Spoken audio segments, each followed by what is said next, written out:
अस्सलाम वालेकुम। इस वक़्त हम मौजूद हैं इसी टाइम प्रोग्राम में वेबिनार के इस प्लेटफ़ॉर्म से हमारे साथ यहाँ पर मौजूद हैं सर शुजातुल्लाह राठौर साहब अब हॉलैंड से हैं, एम्बेसडर हैं इस वक़्त और एक्सेलेंसी बिल्कुल हमारे लिए काबिल एहतराम, वाजिबुल एहतराम हमारे साथ मौजूद हैं और हमारे साथ मौजूद हैं डॉक्टर प्रोफ़ेसर मेरिटोरियस रुखसार अहमद साहब, शहीद ज़ुल्फ़िकार अली भुट्टो ला यूनिवर्सिटी से और शाकिल ये आपसे मुखातिब है। यकीनन गुफ्तगू करेंगे आज हम पहले तो कोलैबोरेशन के हवाले से सर शुजातुल्लाह राठौर साहब हम मालूम करना चाहेंगे पाकिस्तान में इस वक़्त जो तमाम यूनिवर्सिटियाँ मौजूद हैं और वहाँ पर भी हॉलैंड में भी यूनिवर्सिटी मौजूद है, तो किस तरह हम कोलैबोरेशन वगैरह कर सकते हैं? बहुत शुक्रिया शाकिर साहब और डॉक्टर रुखसार साहब, थैंक यू वेरी मच कि आप लोगों ने मुझे इनवाइट किया इस फोरम पे कि मैं आप लोगों के सवालों का जवाब दे सकूं। कोलैबोरेशन जी, यहाँ पे इस वक्त मैं आपको पहले I will give you a run down of जो नेदरलैंड्स में जो एजुकेशन का इस वक्त सिस्टम है चल रहा। दुनिया की चंद एक बेहतरीन जो एजुकेशन सिस्टम्स हैं उनमें नेदरलैंड का शुमार होता है।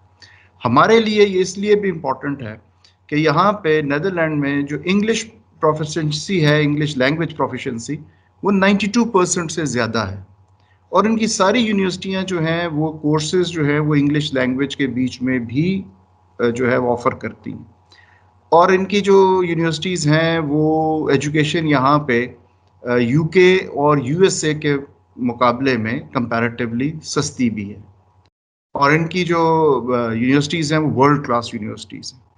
आप हैरान होंगे सुन के कि 200 माइल्स बाय 200 माइल्स का एक छोटा सा मुल्क है।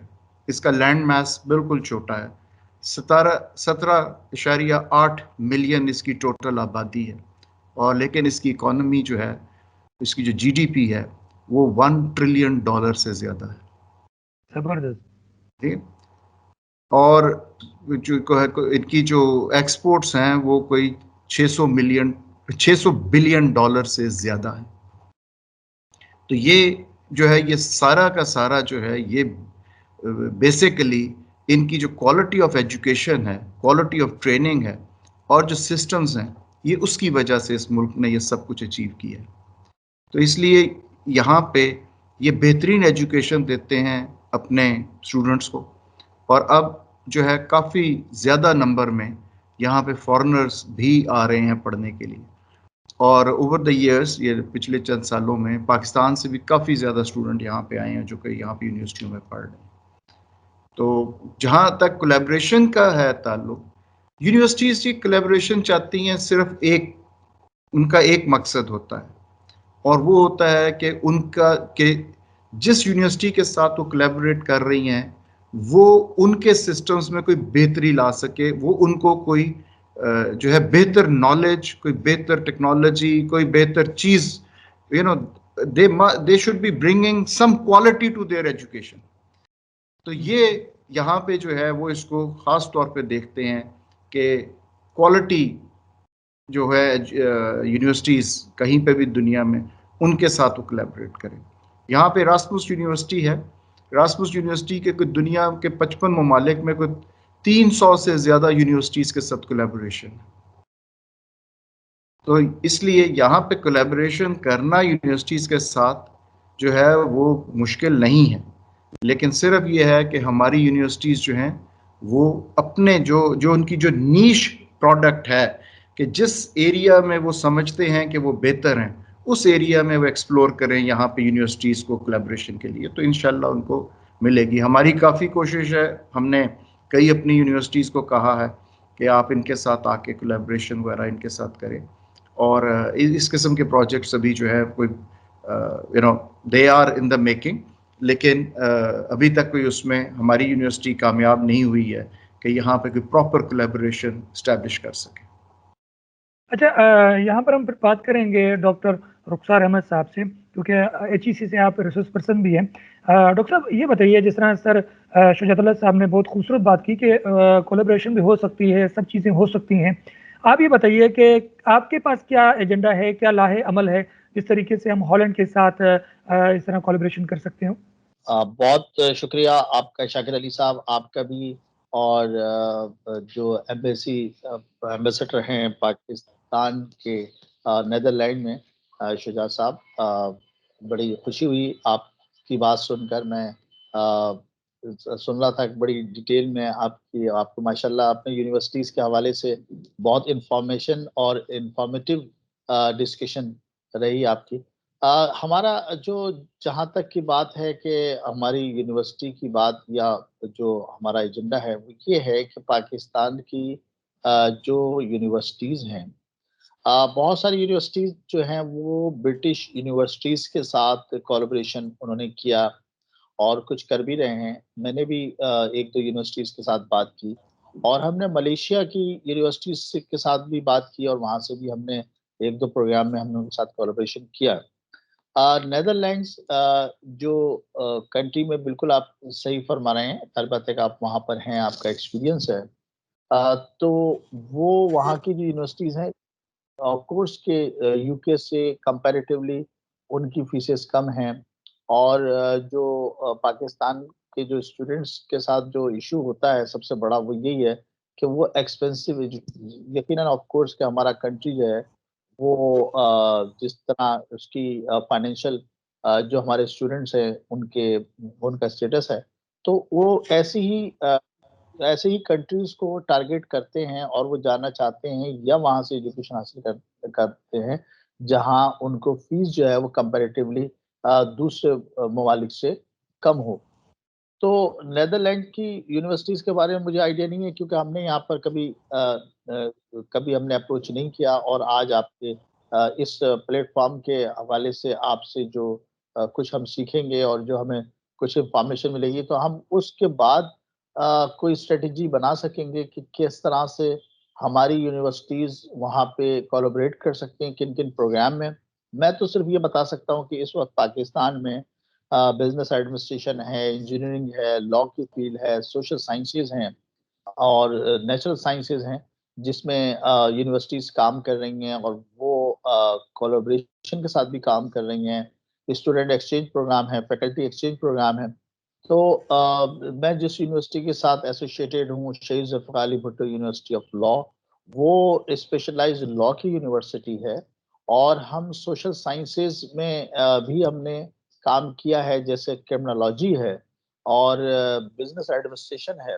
तो ये नए 2 डिपार्टमेंट अभी हमने स्टार्ट किए हैं। तो बिज़नेस एडमिनिस्ट्रेशन में हम अभी बीबीए और एमबीए के प्रोग्राम ऑफ़र कर रहे हैं। हमारे पास उसके एक्सपर्ट्स मौजूद हैं, उसमें जो एक्सपीरियंस फैकल्टी है वो मौजूद है। क्रिमिनोलॉजी में भी हमारे पास ऐसा ही है।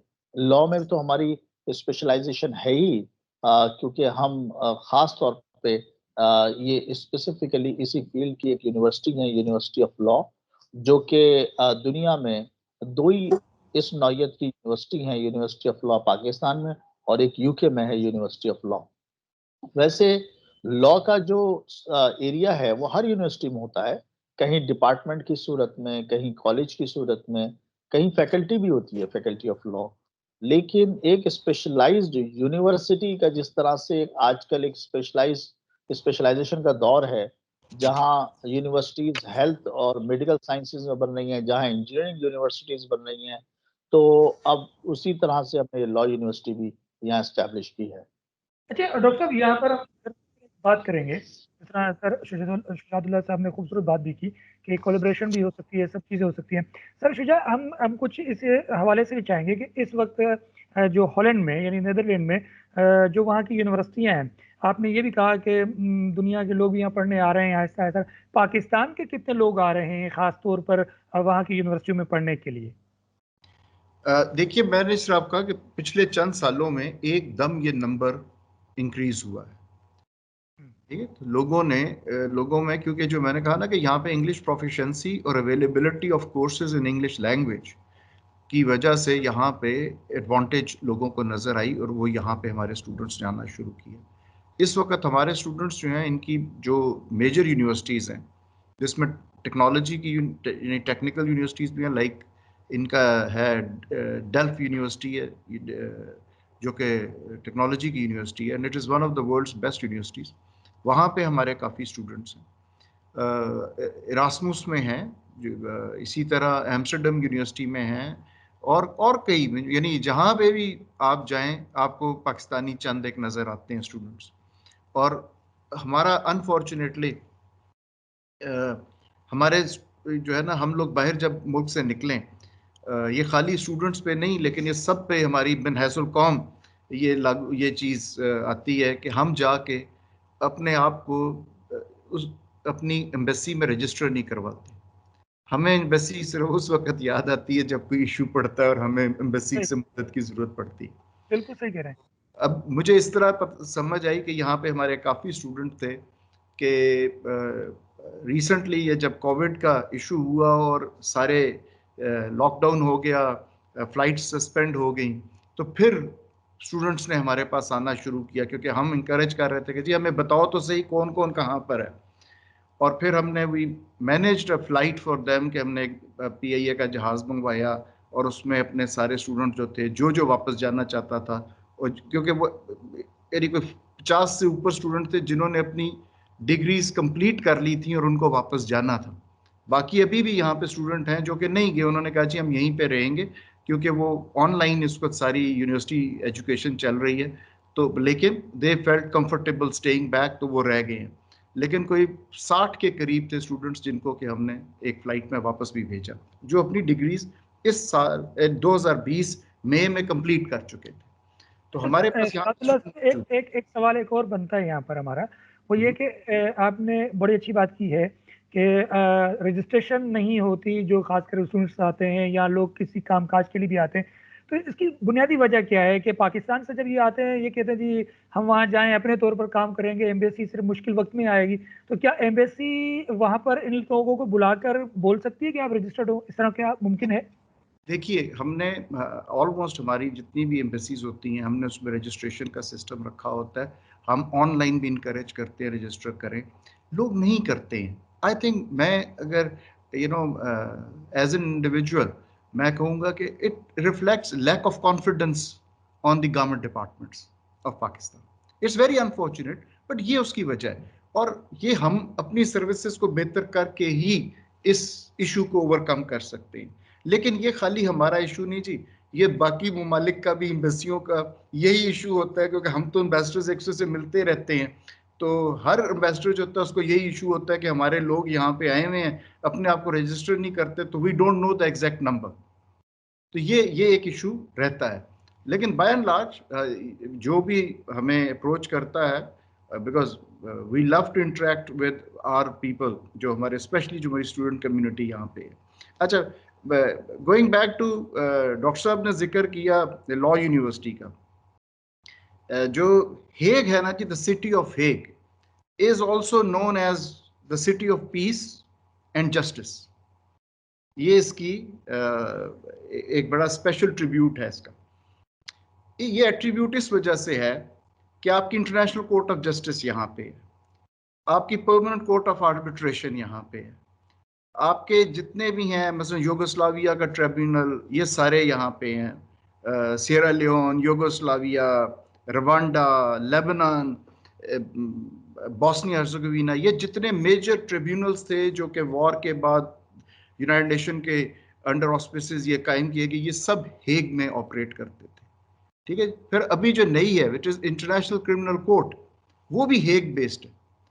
तो हेग की डिस्टिंक्शन है लॉ के पॉइंट ऑफ व्यू से कि दुनिया जहां का जो लॉयर है वो यहां पर आके अब इश्यूज जो होते हैं ऐसे बड़े, उनमें आके अपने मुल्कों को उनको प्रेजेंट करना चाहते हैं। और उसकी वजह से कि यहाँ पे जो है जो लीगल प्रैक्टिशनर्स हैं उनको सीखने के बहुत मौके मिलते हैं। यहाँ पे लाइडन स्कूल का लॉ स्कूल है, लाइडन यूनिवर्सिटी का लॉ स्कूल है, it's one of the best in Europe. सारी यूरोप से वहाँ पे आते हैं और लोग पढ़ने आते हैं।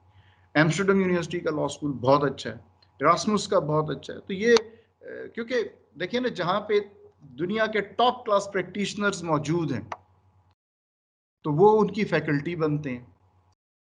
तो वो जो ट्रांसफर ऑफ नॉलेज है, ट्रांसफर जो है ऑफ एक्सपर्टीज, वो इस शहर में और स्पेशली हेग में और इस मुल्क में, नेदरलैंड में एज जनरल, उसकी अवेलेबिलिटी मौजूद है। इसलिए ये जो है लॉ के पॉइंट ऑफ व्यू से this is one of the most important stations जो कि आप कहीं पे भी दुनिया में आपको मिलेंगे। सही। अच्छा डॉक्टर साहब, बड़ी तफसीलन गुफ्तगू का सिलसिला जारी व सारी है, और यहाँ पर हम ये भी देख रहे हैं कि दो बातें तो बहुत अच्छी आ चुकी हैं। एक तो ये है कि जो आप पढ़ने के लिए जा रहे हो या काम काज के लिए जा रहे हो, तो वो एक तो रजिस्टर्ड नहीं होते, और ये बड़ा इनका हमारा, बल्कि हम यहाँ पर ट्रेनिंग नहीं देते, एजेंट के हाथों भी चढ़ जाते हैं, ये भी मसले। अच्छा, दूसरा ये है कि सर कह रहे हैं कि वहाँ पर बहुत अच्छी अच्छी यूनिवर्सिटियाँ हैं और अच्छा अच्छा काम भी हो रहा है, खासकर लॉ के हवाले से भी बता रहे हैं सर कि बहुत अच्छा काम हो रहा है। आप ये बताइए कि एशिया में इस वक्त पाकिस्तान की ये शहीद जुल्फ़िकार अली भुट्टो यूनिवर्सिटी जो लॉ है, ये भी बड़ी यूनिवर्सिटी में शुमार हो रही है। इस हवाले से बताइए कि यहाँ पर और वहाँ पर किस तरह आप कोलेब्रेशन चाह रहे हैं, खासतौर पर कि यहाँ के बच्चे अगर वहाँ जाते हैं, वहाँ के बच्चे अगर यहाँ पर आते हैं, तो आपका तरीकाकार और आपका लाहेअमल क्या होगा? जी बिल्कुल, असल में ये बात बिल्कुल सही फरमाई कि जो पाकिस्तानी स्टूडेंट जाते हैं, अब अवेयरनेस की मसला है कि अवेयरनेस नहीं है बच्चों को, और वो उनको रजिस्टर्ड कराना चाहिए। और इस तरह से जो भी हाई कमीशन है पाकिस्तान से बाहर, वो पाकिस्तानियों को सपोर्ट करते हैं। और जो अभी बड़ी अच्छी बात की कि कोविड के हवाले से जो इन्होंने काम किया, बड़ा ज़बरदस्त, और फिर इन्होंने स्टूडेंट्स को वहाँ सपोर्ट किया, हेल्प किया। तो अगर रजिस्टर्ड होंगे तो इनको पता भी होगा कि कितने स्टूडेंट्स यहाँ पर हैं और किस तरह से, और जब भी कभी ऐसे कोई खुदा न खास्ता कोई ऐसा मसला आता है तो इनके पास एक डेटा होना चाहिए। और लेकिन वो जब ही होगा कि जब स्टूडेंट जाएँगे और जाके अपना रजिस्ट्रेशन कराएँगे और बताएँगे कि हम यहाँ पर हैं। ये बात तो बिल्कुल सही है, लेकिन ये एक स्टूडेंट के साथ भी ये मसला है कि उनको अवेयरनेस नहीं है, उनको बताया नहीं जाता, या वो अपने तौर पर जाते हैं, एक कोई गाइडेड नहीं है, कोई किसी तरह से कोई किसी तरह की काउंसलिंग नहीं है। यहाँ पर ये एक मसला है कि जो पाकिस्तानी बच्चे बाहर जाते हैं, उनको किसी तरह की काउंसलिंग और इस तरह का कोई मशवरा देने वाले, कोई एडवाइस नहीं है। तो ये अब जो हमारा सिलसिला हमने किया है, जो ये यूनिवर्सिटी टाइम्स के प्लेटफ़ॉर्म से, और हम जो कर रहे हैं, और जो मेरी कोशिश है कि हायर एजुकेशन कमीशन भी अब इस सिलसिले में काम कर रहा है। लेकिन कोई भी इदारा अपने तौर पे पॉलिसी प्लान करता है, बनाता है, स्ट्रैटेजी बनाता है, लेकिन जब तक उस मुल्क के लोग नहीं चाहें, लोग आगे नहीं आएँ, उसको काम नहीं करें। देखिए ना, अगर हर कोई ये सोचता रहे कि ये इदारा कर लेगा, हायर एजुकेशन कमीशन कर लेगा, या ये एक यूनिवर्सिटी, ठीक है कि वो प्लान कर लेते हैं, स्ट्रैटेजी कर लेते हैं, पॉलिसी बना लेते हैं, लेकिन बहरहाल लोगों को आगे आना होगा और उसको काम करना होगा। तो चाहे वो स्टूडेंट्स हों, चाहे वो यूनिवर्सिटीज़ हों, जो यहाँ पर पाकिस्तान में यूनिवर्सिटीज़ हैं। तो मैं सिर्फ़ यही कहूँगा कि हम अपने तौर पर जो हम काम कर रहे हैं, वो यही कि किस तरह से स्टूडेंट्स को हम एक इंटरनेशनल एक्सपोज़र दें, और उनको बताएँ कि कहाँ-कहाँ वो अपॉर्च्युनिटीज़ हैं कि जहाँ वो पढ़ सकते हैं। अच्छा डॉक्टर साहब, यहाँ पर एक सवाल बनता है फिर, वो ये है कि फिर अगर बिलफर्ज आप अगर नीदरलैंड जाते हैं वहाँ पर विजिट पे, और वहाँ पर तमाम यूनिवर्सिटियाँ अगर देखें, और यहाँ की क्योंकि आप इस वक्त HEC के रिसोर्स पर्सन भी हैं, तो क्या ये मुमकिन हो सकता है, बल्कि हम सर शुजात से भी मालूम करना चाहेंगे सर, क्या इस तरह मुमकिन है कि हम लोग इस तरह कोई सिलसिला बनाएं?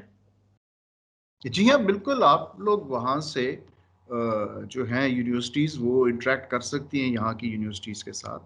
आप सिर्फ हमें keep us in the loop जिसको हम कहते हैं, कि जो उनके साथ आपकी एक्सचेंज होती है कम्युनिकेशन की, अगर आप सिर्फ हमें वो कॉपी ही कर दें एम्बेसी को, तो एम्बेसी अपने तौर के ऊपर कोशिश करती रहती है कि कि उन लोगों से इंटरेक्ट करे और उनको फर्दर इनकरेज करे, परसुएट करे कि जी कि वो पॉजिटिवली कंसिडर करें developing a collaboration with the Pakistani university. क्योंकि मेरी पाकिस्तान के जो है हमारा जो फॉरेन ऑफिस है, मैं आपको इतना बता दूं कि ministry of foreign affairs Pakistan की वो उन चंद डिपार्टमेंट्स और में से है, डिविजन्स में से है, कि जो बहुत क्लोजली मॉनिटर करते हैं अपनी एम्बेसीज को। हमारा एक ऐसा बहुत वेल डेवलप्ड सिस्टम है कि हम कि मेरी जो एक्टिविटीज़ हैं वो बहुत क्लोजली मॉनिटर की जाती हैं मेरे हेडक्वार्टर में, which is the ministry of foreign affairs in Islamabad. तो इसलिए कोई भी सफ़ीर जो है वो ऐसे मौके की तलाश में रहता है कि उसको कहाँ से ऐसा मौका मिले कि वो कोलैबोरेशन डेवलप करे, because it reflects on my performance. ये खाली आपके लिए फायदा मंद नहीं है, ये किसी भी सफीर के लिए भी फायदा मंद है कि उसको मौका मिलता है कि भाई वो कुछ प्रूव करे। होता है ना, this are the proving grounds, कि हम प्रूव करें कि हाँ जी हम मेरी एम्बेसी काम कर रही है। तो ये इसलिए ये समझना कि जिस तरह हम किसी पे एहसान करते हैं वो नहीं है। This is a win win situation for the Pakistani university as well as the embassy. तो इसलिए मैं आपको ये इनकरेज करूंगा कि आप जो यहाँ की यूनिवर्सिटीज़ हैं उनके साथ इन्हें एक लिंक डेवलप करें, कम्युनिकेशन का ओपन करें, हमें सिर्फ उसकी कॉपी करते रहें। और फिर आप देखिए कि हम उनको कितना इनकरेज करेंगे कि जी आप जाएं, जाके मिलें, आप कोई मीटिंग रख लें।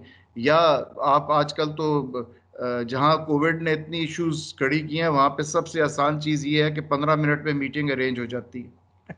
ये बिल्कुल, अब तो वर्चुअल जल्दी हो मीटिंग्स जाता है। हैं, these are blessings as well. आप इतना ज्यादा काम जो है, इतनी ज्यादा मीटिंग्स एक दिन में इकट्ठी कर सकते हैं क्योंकि सही, कम्यूट करने की जरूरत नहीं, ठीक है ना। तो बिल्कुल, दीज आर द बिल्कुल। Positive aspects. तो हुँ, मेरे ख्याल में वो ये किया जा सकता है। और डॉक्टर साहब यहाँ पे मौजूद हैं, मेरा भी इनको ये मशवरा होगा कि यहाँ पे ऐसी ऑप्शंस अवेलेबल हैं जहाँ पे, यहाँ पे मसलन Hague academy of international law है।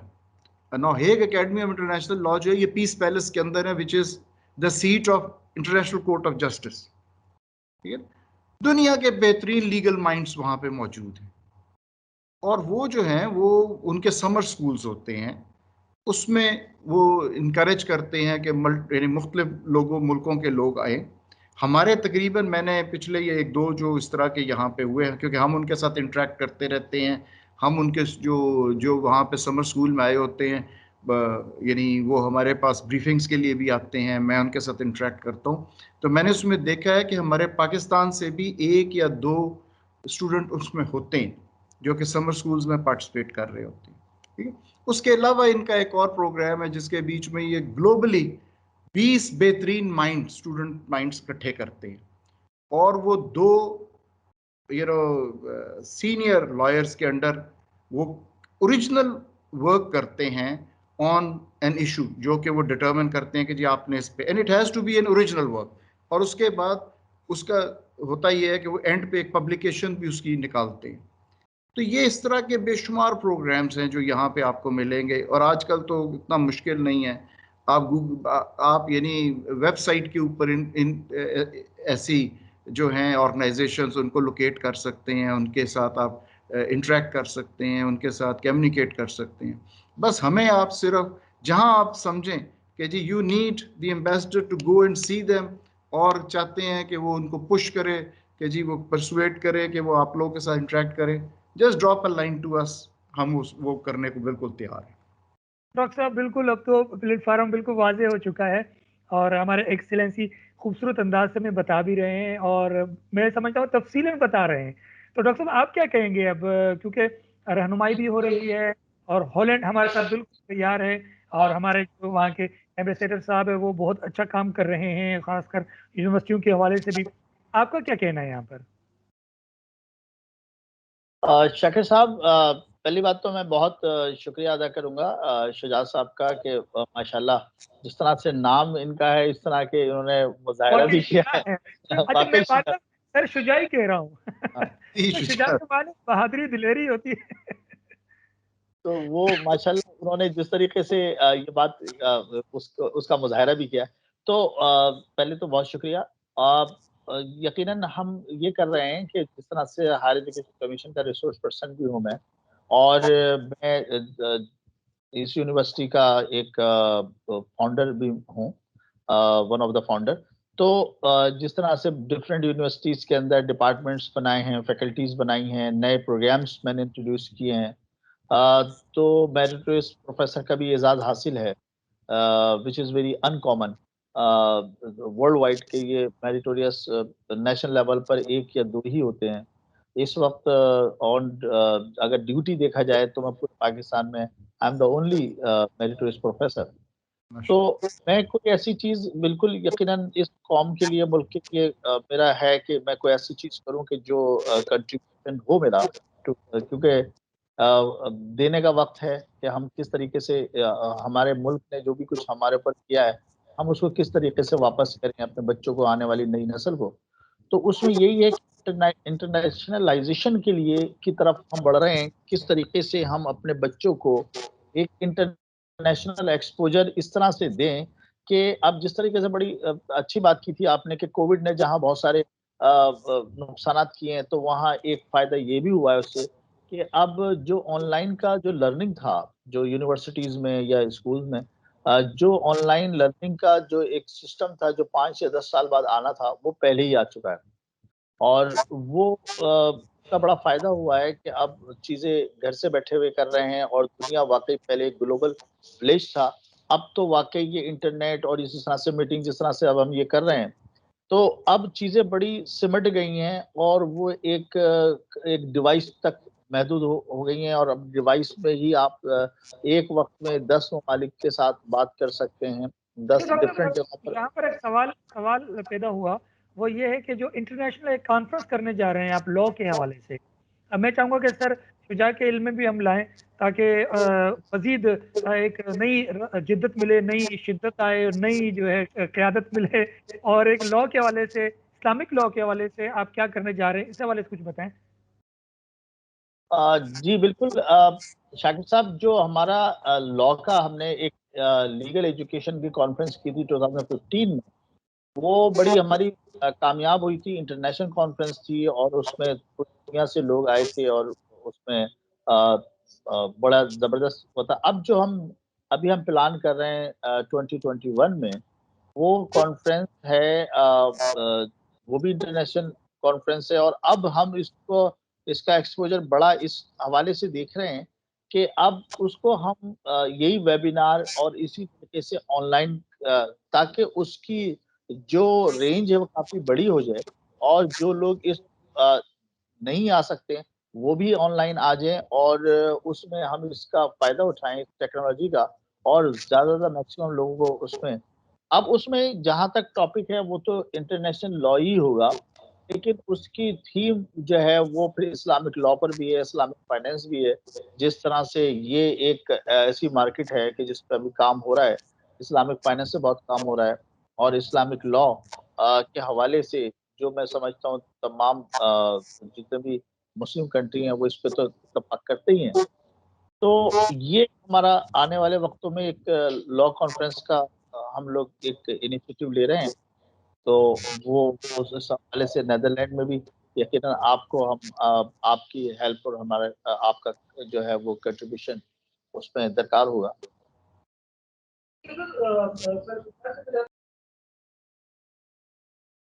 आपकी शाकिर साहब, आपकी आवाज नहीं आ रही।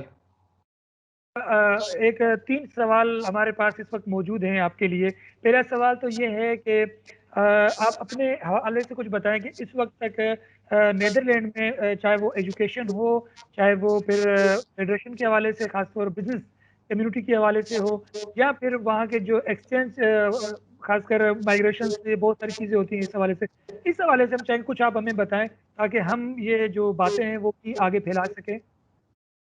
अच्छा, यानी आप यूर इंटरेस्टेड के जी हमने जी नेदरलैंड्स पे मेरी टीम ने क्या किया। जी जी, देखिए मेरी, आपकी टीम ने भी क्या किया और आपने भी। नहीं जी, वो मैं तो एक टीम, मैं तो जो सर मेरी आप हो गए तो छोटी टीम सी होगी। टीम है मैं उसका लीडर हूं, लेकिन मैं उनको गाइडेंस दे सकता हूं, इनकरेज कर सकता हूं, you know, using considering my more experience than what they have. लेकिन ये एक टीम वर्क होता है। मेरे पास यहाँ पे डिप्लोमेटिक विंग के 2 ऑफिसर्स हैं, और एक मेरे पास कमर्शियल काउंसलर हैं जो मिनिस्ट्री ऑफ कॉमर्स से हैं। हमारा यहाँ पे जी 2, ये हेग में मैं सिर्फ सफ़ीर ही नहीं हूँ, मैं परमानेंट रिप्रेजेंटेटिव भी हूँ टू OPCW।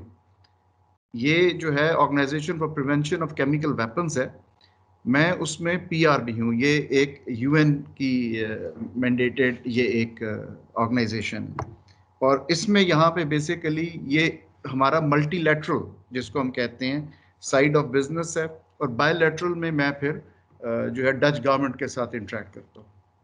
तो ये दोनों चीज़ों को हम देख रहे हैं। We play a very important part in OPCW, क्योंकि OPCW के हम फाउंडिंग मेंबर्स में से हैं। हमने यानी जो मेरे प्रीडिसेसर्स थे आज से 25 साल पहले, उन्होंने ये ट्रीटी नेगोशिएट की थी। तो इसमें ये डिसआर्मामेंट ट्रीटी है कि पूरी दुनिया से केमिकल वेपन्स को ख़त्म करना था, और इसमें OPCW बहुत सक्सेसफुल रहा है कि हमने दुनिया में सिवाय 4 ममालिक के बाकी सब ने इसको साइन कर दिया हुआ है, और सब ने अपने केमिकल वेपन्स डिस्ट्रॉय कर दिए हैं। 98.6% of the global chemical weapons जो है वो डिस्ट्रॉय हो चुके हुए हैं, और इस वक्त सिर्फ अमेरिका है कि जिसकी स्टॉक पाइल जो है वो अभी भी डिस्ट्रक्शन फेज में से गुजर रही है। तो उनके थोड़े से रह रहे हैं, और वो उन्होंने 2023 तक वादा किया है कि वो भी कंप्लीट डिस्ट्रॉय कर देगा। तो ये मेरा फंक्शन है टुवर्ड्स दिस मल्टीलैटरल ऑर्गेनाइजेशन, कि हम उसके बीच में अपने इंटरेस्ट का ख्याल रखते हैं। दूसरी तरफ आ जाएं, जो हमारा बायलैटरल सेगमेंट है, तो बायलैटरल सेगमेंट में ये है कि जी we had very good relationship in with Netherlands. Netherlands क्योंकि यूरोपियन यूनियन का हिस्सा है, इसलिए इसकी फॉरेन पॉलिसी के ज़्यादातर डिसीजन जो हैं उसको यूरोपियन यूनियन की पॉलिसीज़ इफ़ेक्ट करती हैं। ठीक है, तो इसके बीच में इनकी फॉरेन पॉलिसी की जो लाइन है वो वही होती है जो यूरोपियन यूनियन की होती है। आप उस तरह बायलैटरली, जिस तरह मैंने कई दूसरे ममालिक जिनमें मैंने सर्व किया, मसलन मैंने अमेरिका में सर्व किया, चाइना में सर्व किया, इंडोनेशिया में, इंग्लैंड में और सीरिया में, मैंने ये इन सब मुल्कों में मैंने पहले सर्व कर चुका। वहाँ पे एक डिफरेंट है, क्योंकि वो वहाँ पे आप उनके साथ बायलैटरली बात कर रहे होते हैं। यहाँ पे फॉरेन पॉलिसी इश्यूज पे उतना इनका जो है डच अलोन जो है उनका, हम उनसे उस तरह के डिसीजंस नहीं ले सकते। लेकिन यहाँ पे हम कर क्या सकते हैं कि ये एक ट्रेडर्स की नेशन है, हिस्टोरिकली सी फेयरर्स एंड ट्रेडर्स, ये बिजनेसमैन थे सारे, और ये ग्लोबली बिजनेस करते हैं। तो जिस तरह मैंने बताया ना कि आपको बिल्कुल छोटा सा मुल्क है ये, ठीक है, लैंड मास के हिसाब से यानी 200 मील आप मेरे दफ्तर से निकलें और किसी तरफ किसी डायरेक्शन में चल जाएं तो 15 मिनट से लेके 2 घंटे के अंदर आप या तो समुद्र में चले जाएंगे और या दूसरे मुल्क में दाखिल हो जाएंगे। वाह, मतलब ये बिल्कुल छोटा सा मुल्क है, ठीक है। यूं समझे कि हमारे पाकिस्तान में जो खासकर कराची में एक कोरंगी है छोटा सा। जनाब इसकी आबादी कराची से कम है। आपकी अच्छा, कराची की आबादी और इसकी इस पूरे मुल्क की आबादी एक बराबर है। मतलब डिवीजन से भी कम है ये। हाँ हाँ, वो बहुत छोटा है। लेकिन आप ये देखिए कि दुनिया आफ्टर अमेरिका, जो कि एक बहुत ही बड़ा साइज के हिसाब से मुल्क है, जो एक्सपोर्ट्स ऑफ एग्रीकल्चर प्रोड्यूस है, ये दुनिया में सेकंड है आफ्टर अमेरिका। जबरदस्त। अब जब आप नई बात बताई आपने। एग्रीकल्चर की बात करते हैं तो आपके दिमाग में यानी वुसअत ऑफ लैंड आता है ना, कि भाई कितना बड़ा लैंड मास है कि ये उधर प्रोड्यूस करता है। ये दुनिया का छोटा तरीन मुल्क है, और 100 बिलियन यूरो से ज्यादा इनकी पिछले साल जो है वो एग्रीकल्चर एक्सपोर्ट्स थी।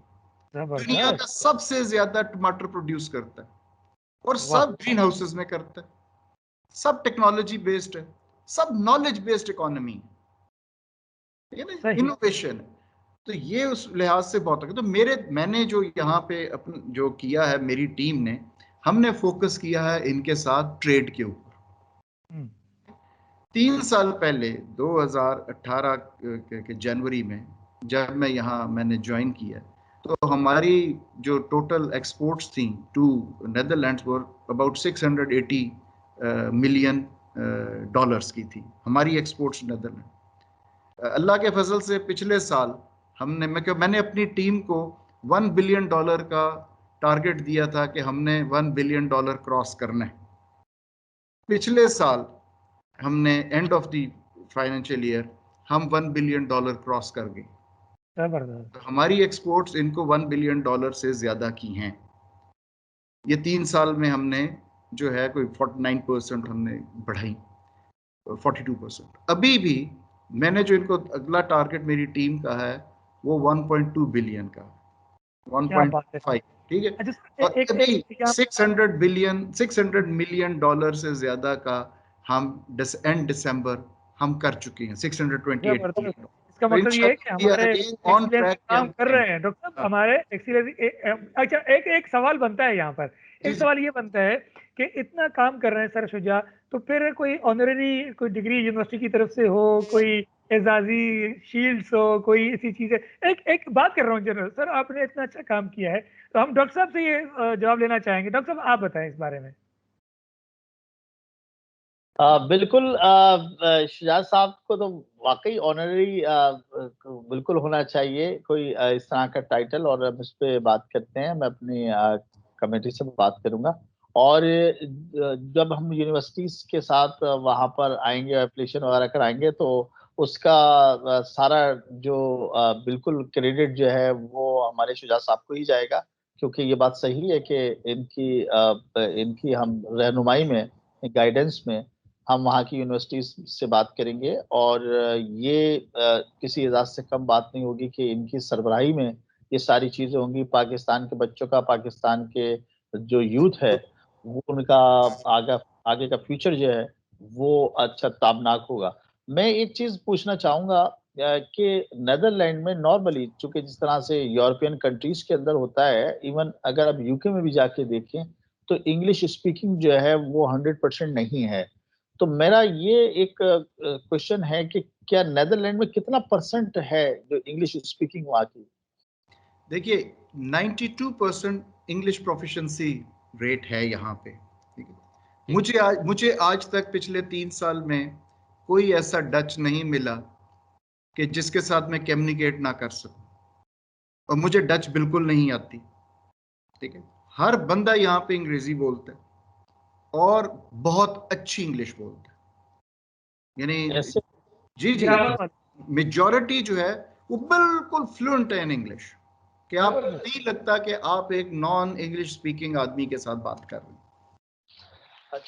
जैसे जर्मन जो हैं वो नॉर्मली जो डच, वो भी डच हैं जर्मन, लेकिन वो अपनी वहीं की डच लैंग्वेज बोलते हैं।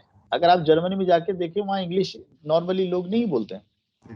देखिए इन्होंने मैंने कहा था जी, ये बड़ी नॉलेजेबल, इंतहाई इंटेलिजेंट कौम है। इस वक्त इंग्लैंड से बाहर इस वक्त जो है ना जी, जो मेजर जो बिजनेस हब है, और जहां पे एक एक नीश जो ये प्रोवाइड करते हैं to international business companies, multinational companies को, वो ये है कि जी availability of English speaking workforce. तो इस वक्त आपकी जो जो है एम्स्टर्डम, हेग और इस इलाके में जितनी भी कंपनियां, दुनिया की बड़ी बड़ी कंपनियां हैं, उन सब ने अपने रीजनल हेडक्वार्टर्स या यूरोपियन हेडक्वार्टर्स जो है वो एम्स्टर्डम और नेदरलैंड्स में इस जगह पे रखे हुए। उसकी बड़ी वजह अवेलेबिलिटी ऑफ इंग्लिश स्पीकिंग लोग हैं, पहली सही। चीज। और दूसरा, नेचुरली इनका जो लीगल फ्रेमवर्क है वो है। ये एक, अगर आप इनकी हिस्ट्री देखें जी, this is an amazing nation. यहाँ पे आज तक कभी भी सिंगल पार्टी गवर्नमेंट नहीं बनी, never in the history. Good. इधर हमेशा कोalition गवर्नमेंट रही है, क्या बात। ठीक है ना जी। और ये इन्होंने ऐसा सिस्टम बनाया है कि शदीद इख्तलाफात होते हुए भी, पॉलिसी जो है वो डाइवर्जेंस होते हुए भी, they manage to find common ground and work. अच्छा सर, सर शुजा, एक सवाल आपसे है कि आपने इतना वर्क किया है, इतना काम किया है, तो कोई आपने कोई किताब लिखी है, कोई लिखने का इरादा रखते हैं, और जो आपने अपने बड़ों से, अपने अजीज व अकारिब से, ममालिक से कोई सीखा, तो क्या उसमें कलम बंद करना चाहेंगे? क्योंकि डॉक्टर साहब सुन रहे हैं इस वक्त, तो हम देखिए चाहेंगे कि ताकि ये पीएचडी में चला जाए, क्या इस तरह मुमकिन है? नहीं, होता ये है कि जो फॉरेन ऑफिस के अफसरान होते हैं ना जी, जो हमारी फॉरेन सर्विस के मेंबर्स होते हैं, ये सर्विस के दौरान कभी नहीं लिखते, क्योंकि हम जो है we are bound by an honour के विच इज सही बात टू है कि डॉक्टर साहब। सी के हम जो इंटर स्टेट रिलेशनशिप होते हैं वो ज़्यादातर I mean business is done behind close doors. तो इसलिए ये चीज़ें जो हैं वो हमारे बहुत कम आप देखेंगे कि वो सर्विस के दौरान तो कोई नहीं लिखता। रिटायरमेंट के बाद हमारे कई रिटायर्ड हमारे सीनियर कॉलीग्स हैं जिन्होंने बहुत अच्छी किताबें लिखी और उन्होंने फिर पता चला कि जी क्या क्या कुछ होता रहा है हिस्ट्री में, लेकिन ड्यूरिंग सर्विस ऐसी कोई चीज़ नहीं हो सकती। अच्छा सर, एक बस आखिरी सवाल, क्योंकि वक्त आपका बहुत कीमती है। अगर कोई हम एक वेबिनार पर एक ऐसा प्रोग्राम तरतीब है जिसमें 4 या 5 जो हमारे एम्बेसडर साहब हों, उनमें आप भी मौजूद हों, तो क्या इस तरह मुमकिन है कि जो यूरोप के और साहिबान हैं, तो क्या इस तरह से उनसे अगर हम टच करें और इस तरह क्या इस तरह मुमकिन है ताकि उसमें सबकी चीज़ें बाहर भी आ जाएं और एक नई जिद्दत आए? जी हाँ, बिल्कुल ऐसे मौके मौजूद हैं, लेकिन उसके लिए बात फिर यही होती है कि आपको वहाँ पे you have to do a research work और आपको एक इंटरेस्टिंग आइडिया फ्लोट करना पड़ेगा कि जी ये कि एक इशू या एक आइडिया जिसके ऊपर आप सारों से इनपुट्स फिर लें, ठीक है ना, फिर बैठ के उस पर गुफ्तगू हो सकती है। तो ये आप करें, आप you will find our ambassadors to be very open and welcoming such ideas, और हम उस पर इंटरेक्ट करते हैं on on on a daily basis. हम मुख्तलिफ लोगों से इंटरेक्ट करते रहते हैं। तो इस तरह के किसी वेबिनार में जो शिरकत करना किसी भी इंटरेस्टिंग क्वेश्चन के ऊपर बिल्कुल पॉसिबिलिटी है, ये इसकी पॉसिबिलिटी है। सही। डॉक्टर साहब, आखिर में आप कुछ कहना चाहेंगे? मैं तो सिर्फ यही कहूँगा कि बहुत शुक्रिया शाकिर साहब आपका भी और शुजात साहब का भी कि उन्होंने इस तरह का इतना अच्छा प्रोग्राम रखा और उसमें मुझे भी इनवाइट किया। और मैं समझता हूँ कि जो अभी हमारी बात हुई है, चूँकि अब आपका प्रोग्राम का वक़्त भी ख़त्म हो गया शाकिर साहब, अब आपने कहा कि आखिरी क्वेश्चन था आपकी तरफ से। तो मैं कहूँगा कि अभी बहुत सारी बातें ऐसी रह गई हैं यूनिवर्सिटीज़ के हवाले से कि जो किस तरीके से हम नीदरलैंड की यूनिवर्सिटीज़ के साथ कोलैबोरेशन कर सकते हैं, कौन-कौन से प्रोग्राम कर सकते हैं। और ये बात सही है कि जब तक हम ये करते हैं कि मैं खुद अपने तौर पर अपनी टीम जो मेरे पास है यहाँ पर यूनिवर्सिटी में, उनको कहता हूँ कि वो नीदरलैंड की यूनिवर्सिटीज़ से कॉन्टैक्ट करें, राब्ता करें, उनको देखें कि कौन-कौन सी यूनिवर्सिटीज़ में इंटरेस्टेड हैं, हमारे कौन-कौन से प्रोग्राम हैं ऐसे जो सिमिलर हैं, जो हम आपस में एक्सचेंज कर सकते हैं, फैकल्टी एक्सचेंज कर सकते हैं, रिसर्च कोलैबोरेशन क्या हो सकती है, किस तरह से हम एक जॉइंट जो है वो रिसर्च एक बेस्ड कोई एक प्रोजेक्ट करें या कोई कॉन्फ्रेंस करें जो नीदरलैंड और पाकिस्तान की हो, कोई इस तरह की फैकल्टी जो हमारे पास है या नीदरलैंड की यूनिवर्सिटीज़ में जो फैकल्टी है वो हमारी फैकल्टी एक्सचेंज प्रोग्राम हो, जिस तरह से कुछ यूनिवर्सिटीज़ के साथ किया भी गया है। तो बस मैं चाहूँगा कि ऐसा इस तरह का कोई प्रोग्राम हम अगर 2-3 और भी हमारे पास नीदरलैंड की यूनिवर्सिटीज़ के वाइस चांसलर से हमारी बात हो जाती है, तो फिर हम ये करेंगे कि उनके साथ और फिर दोबारा से हम शुजात साहब के साथ जो है, वो एक कलेक्टिवली एक वेबिनार जिसमें हम ये कहेंगे कलेक्टिव विज़डम की बात हम कर सकें। तो उसके लिए मैं समझता हूँ कि एक और मज़ीद हमें सिटिंग की ज़रूरत है। तो बस यही था, बस आखिर में यही कहना था। जी। मैं आपका डॉक्टर जी, साहब मेरी तरफ से मैं तो आपको कहूँगा कि बिल्कुल आप ये करें और you will find us right besides you. हम अब बिल्कुल आपकी जो मदद कर सके इसमें आपके लिंकेजेस बढ़ाने के लिए वो करेंगे। और मेरा यहाँ पे जो कॉलीग मेरा जो ऑफिसर जो कि डील करता है एजुकेशनल इश्यूज को, जो एजुकेशन से रिलेटेड, वो you will find him to be very supportive and बिल्कुल टाइमली आपको जवाब देगा, आपकी क्यूरीज को देखेगा। लेकिन मैं आपको यहाँ पे नहीं, क्योंकि ये है आपसे बात हो रही है, तो मैं आपको just I will give you one एक अपॉर्चुनिटी जो कि यहाँ पे अवेलेबल होती है नेदरलैंड्स में। नेदरलैंड्स का एक है जी ऑरेंज नॉलेज प्रोग्राम, OKP कहलाता है। ये यूरोपियन यूनियन के थ्रू ये करते हैं इसको मॉनिटर। इसमें ये है कि हमारे स्टूडेंट्स जो यहाँ पे यूनिवर्सिटीज़ में एडमिशन ले लेते हैं, because getting into a university is itself a difficult task, कि आपने पूरा उनकी उनकी रिक्वायरमेंट्स पे पूरा उतर के उसके बाद आप उसमें किसी यूनिवर्सिटी में जब आपको एडमिशन मिलता है तो आप इस से फंड ले सकते हैं, ठीक है। पिछले 3 साल में 30 हमारे स्टूडेंट्स हैं जिनमें 2 ने PhD यहाँ से की, वो ऑरेंज नॉलेज प्रोग्राम के तहत उनकी एजुकेशन को फंड किया डच गवर्नमेंट। तो ये एक पॉसिबिलिटी है कि आपके स्टूडेंट्स जो हैं वो ऑरेंज नॉलेज प्रोग्राम को गूगल कर लें, उसमें आपको सारा उसका सिस्टम्स वगैरह पता चल जाएंगे, और इस अपॉर्चुनिटी को अवेल करें, क्योंकि नीदरलैंड एक ऐसी जगह है जहाँ पे स्पेस लॉ से लेके टैक्स लॉ तक आपको हर प्रोग्राम में जो है इसमें आपको एलएलएम प्रोग्राम मिल जाएगा। तो ये एक अपॉर्चुनिटी है जो कि हमारे वो students who are bright enough to get into Dutch manage to get an admission in a Dutch university और लॉ स्कूल, वो इससे जो है वो फ़ायदा उठा सकते हैं। तो ये मेरे ख्याल में एक देना चाहेंगे जी कोई पैगाम देना चाहेंगे? बस जनाब, अपने स्टूडेंट्स जो हैं वो सिर्फ उनको इतना पता होना चाहिए कि आप जिस फील्ड में हैं वो कोई भी हो, अगर आप उसमें एक्सेल करेंगे तो you will make your place in this world. अगर नहीं करेंगे, अगर मेहनत नहीं, और एक्सेल आप सिर्फ मेहनत से कर सकते हैं, अगर वो आप नहीं करेंगे तो आप मीडियोकर ही रहेंगे और आप क्रिप भी करते रहेंगे कि आप कुछ अचीव नहीं कर सके। टू अचीव समथिंग हमारे स्टूडेंट्स को they have to work hard, और यहाँ पे जो है वो एजुकेशन का लेवल बहुत हाई है। और हमें एक और जो मेजर चीज़ है, डॉक्टर साहब यहाँ बैठे हुए हैं, HEC के रिसोर्स पर्सन हैं, हमें अपना जो एजुकेशन सिस्टम है उसको भी देखना है कि हम उसके बीच में जो क्रिटिकल थिंकिंग को किस तरह जो है वो इनकरेज कर सकते हैं। हम नए से नए हम जो है वो व्हील री इन्वेंट करने के चक्कर में हैं, जबकि ऐसे बेशुमार दुनिया में एजुकेशन सिस्टम्स हैं विच आर वेरी सक्सेसफुल। उसमें देखें कि क्रिटिकल थिंकिंग और जो हमें बेस्ट सूटेबल जो सिस्टम है हम उसको अडॉप्ट करें, ना कि री इन्वेंट करें व्हील।